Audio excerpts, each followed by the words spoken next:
Está começando o programa Conexões Espiritualidade e Cotidiano.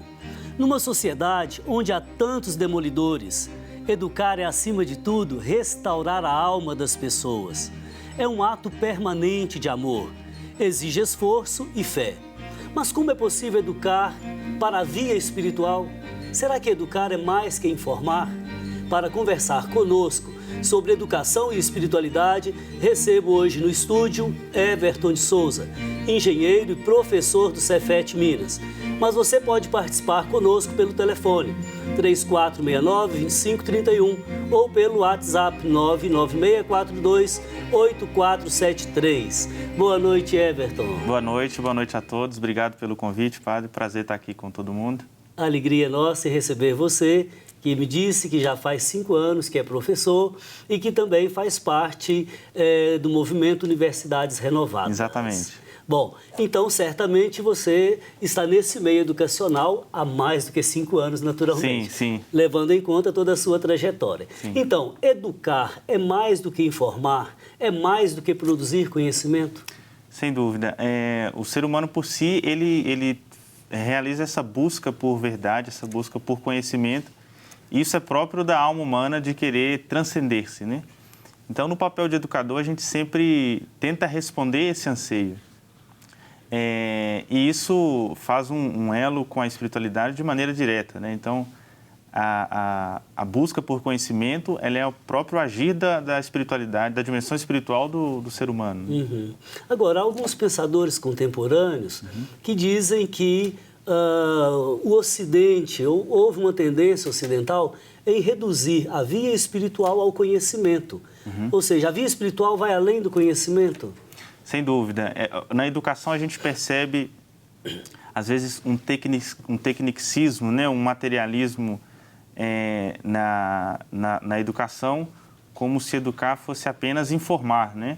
E, sem dúvida, a educação tem que encontrar o seu papel nessa tentativa de levar o outro a descobrir quem ele é e a transcender aquilo que parece ser, né?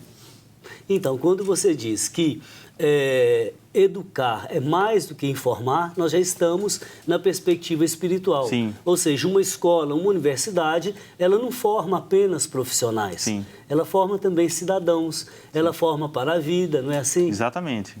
Ou seja, se a gente entende que o educando é apenas alguém que eu queira treinar para uma determinada tarefa, eu reduzo a dignidade dele, o papel dele, o valor dele a um repetidor de tarefas, né?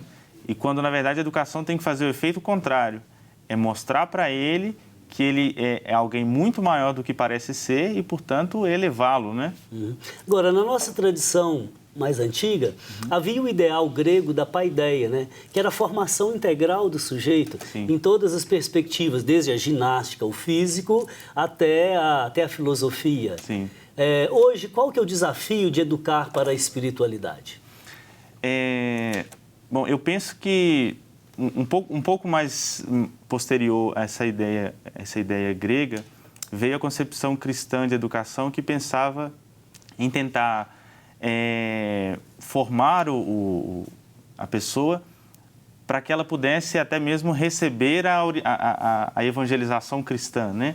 Então você tinha, quando a igreja queria cumprir o seu papel de levar o evangelho a toda criatura, ela precisava também que essa pessoa, para conseguir interpretar a escritura, entender, ela precisava ser educada, né?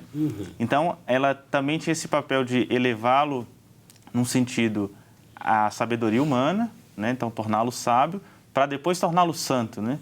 Então essa formação do sábio e do santo era muito mais unida do que é hoje, né? Hoje, como a gente tem essa dissociação, ou às vezes até essa expulsão do conceito de espiritualidade na educação, você negligencia essa dimensão, não trabalha essa dimensão e acaba por se focar naquilo que é puramente biológico ou um dado de ciência natural, né?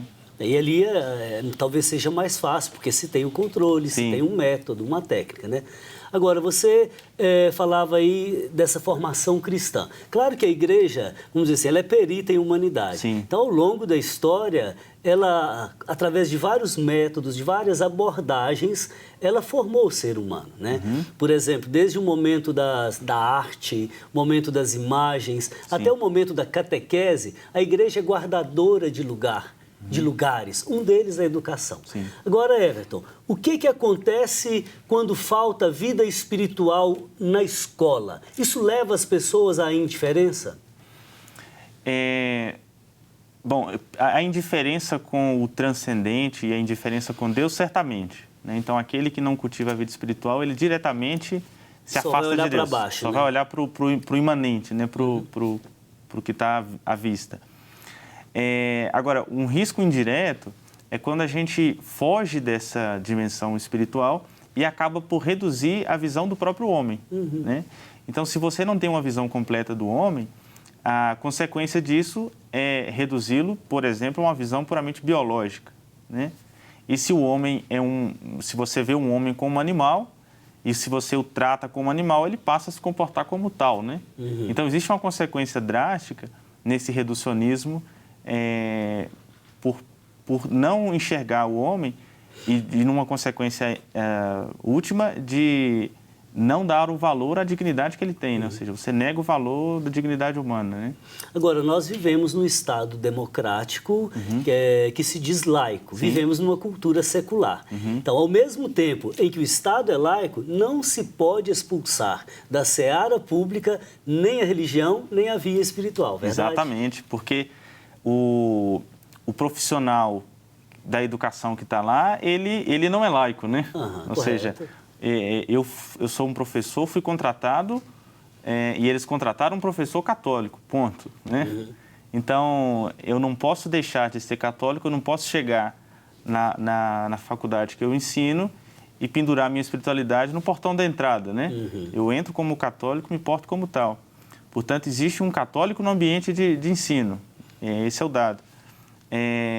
O cuidado que a gente tem que ter, e talvez esse é o medo, e também o erro de muitos cristãos, é de levar isso para um proselitismo, né? Então, eu acho que o proselitismo... Aliás, desculpe À vontade. interrompê-lo. Papa Francisco diz o seguinte: a igreja não age por proselitismo. Sim. Ela deve chegar ao coração das pessoas por atração. Por atração. Ou seja, por uma prática misericordiosa. Exatamente. Então, nesse sentido, a gente poderia dizer que o proselitismo ele é errado até mesmo nas escolas confessionais, né? A ideia da pregação, sobretudo a cristã, é muito mais propositiva, convidativa do que proselitista, né? Então, nesse sentido, a gente tem que se portar como confessional, como católico, mas sem querer impor a nossa religiosidade, né? Com certeza. Agora, muitas pessoas às vezes se assustam e tendem até a ridicularizar quem se diz, por exemplo, sou evangélico, sou católico, tenho essa ou aquela religião. Mas quando nós falamos aqui em via espiritual, nós não estamos nos referindo diretamente a esta ou aquela religião. Sim. Né? Nós falamos nessa abertura do espírito humano, onde colhemos o sentido de todas as coisas. Exatamente. Né? E isso todo profissional, eu acho que deveria aprender. Exatamente, ou seja, não é simplesmente você... a gente confunde, às vezes, aquele que vive uma espiritualidade com o religioso, né? A espiritualidade e religião, elas se relacionam, mas não se identificam, né? Então, nem todo religioso tem uma vivência espiritual sadia e nem todo aquele que vive uma espiritualidade tem uma religião. Claro que a gente não está aqui questionando o lugar da religião, Sim. porque ela é mediação para nos levar ao máximo da vida espiritual, com certeza. Ou seja, ela tem esse papel de religar o ser humano à sua própria espiritualidade. E de um modo, quando a gente vive uma espiritualidade sem uma religião, fatalmente a gente cai numa seita particular, ou seja, numa religião privada, né? Então, a gente precisa entender o papel da religião, sim, mas... Agora, sim. quando a pessoa tem prática religiosa em abundância, muita prática, significa pouca vida espiritual. Exatamente. Né? Ela acaba caindo numa imanência religiosa. Né? Com certeza. E às vezes é difícil fazer as pessoas perceberem Sim, isso, né? sim. Ou seja, a vida espiritual, ela é de uma leveza tão grande. Exatamente. É de uma compreensão, ela abraça, vai no acolhimento de quem quer que seja. Sim. Né? Agora, um profissional, por exemplo, médico, um advogado, um engenheiro, que cultiva a vida espiritual, ele faz a diferença no mercado? Sem dúvida. A própria ideia do cultivo da espiritualidade nos leva a compreender aquilo que a gente é na essência, né? Então, como a gente falava no início do programa, se você reduz a visão do ser humano, você não entende o seu valor por completo. E se a gente entende o próprio valor por completo, você passa a refletir a respeito da sua própria missão, né? Então, a espiritualidade nos faz tocar o sentido das coisas. Se eu começo a tocar esses sentidos, eu passo a preocupar com o sentido de mim mesmo, né? Com o sentido da minha profissão. E a gente, como educador, tem um papel ainda maior, porque a gente deve se preocupar com o sentido próprio, mas também a gente está formando profissionais que encontrarão um sentido. Então, o papel do educador, ele é não só de perceber esse sentido, mas de ver que ele é um promotor de sentido nos educandos, né? Então, muito interessante. É a terceira vez que você usa a palavra educador. E por que não apenas professor? Eu acho que esses papéis se misturam um pouco, né? Mas o educador, eu acho que ele tem essa tarefa um pouco mais mais ampla na formação da pessoa. Buscar uma visão integral do ser humano. Uma visão integral. Ok, então vamos descansar um pouquinho. Vamos. Bom, cultivar a espiritualidade nos ajuda muito no dia a dia, inclusive a trabalhar e a estudar melhor. Nós vamos para um rápido intervalo e voltamos daqui a pouco para falar mais sobre educação e espiritualidade.